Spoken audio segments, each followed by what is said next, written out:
Here's a really interesting story, Ross.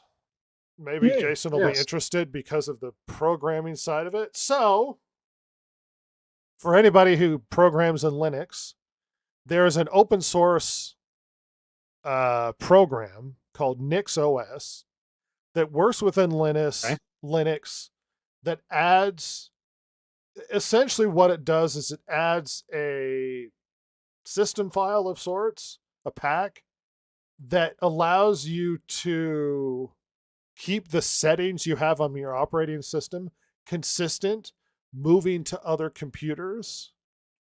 That way, all of the settings remain intact, but it's only a simple pack or whatever. And this is an open source program. Um, Interesting. right. That's kind of cool. So, because it's open source, they were flooded with a bunch of volunteer people, especially moderators in the forums and stuff. The moderators in the forums took over the forums aggressively, and like a year ago, for some confusing reason, when it comes to this Nix OS program, this open source program, decided to purge their forums of anybody who was remotely conservative, Oh, Wow. which is confusing, calling them Yahtzees and all sorts of other things. as is tradition. Well, they also started to make some insane demands. No, no. Let's go God. down. I don't want to get too deep in the rabbit hole, but essentially what happened is the so the internal team picks their own mods. So they pick people related to their own ideology. And they got so angry that things weren't being run by the actual developers of the program that they mass shut down stuff, demanding the steering committee resign immediately and new elections be held, and that the Nix OS constitution be modified to make electing the elected steering committee accountable to the non-elected moderation team.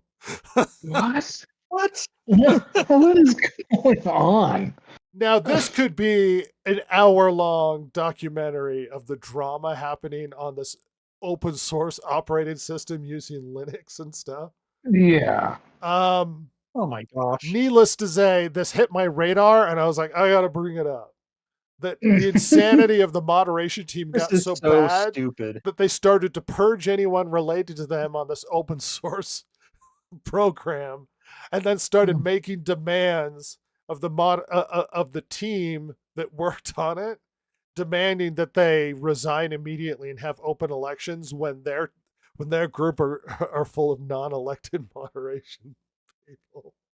That is, Oh my god. I mean, because this has been a thing, right, for the last few years and it was always rumored, and now it seems to be coming to light that more and more like moderating teams on Reddit are completely like a lot of them are totally compromised Yep. and made up of people who are very politically motivated, and this is perhaps one of the most insane ones because before it's like it always seemed like yeah they're politically motivated but they're kind of fans or just want to screw with the fans of a thing, but it's like you're what, like this is the first, I mean they don't take over like a some sort of Games Workshop related Reddit and make demands of Games Workshop. Like they always try to act like they're fans to do that, whereas this they're just blatantly like fomenting rebellion and then being like yeah well we're holding this Reddit hostage, developer. It's like, oh, okay. And the rabbit hole goes really deep, and it's a fascinating thing to look into. But you're right, this is not that far cry from how many subreddits over all of Reddit or over a lot of other places. That's the problem with moderators is they're volunteer. And Mm-hmm. because they're volunteer, you get anybody who enters in and just decides to unilaterally start purging stuff that they disapprove of.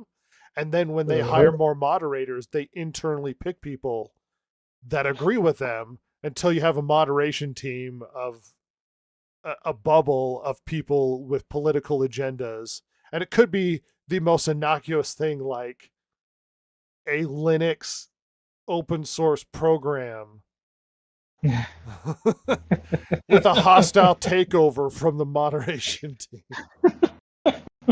God, what a weird world we live in. It's pretty weird. Anyway, I thought it was really hilarious.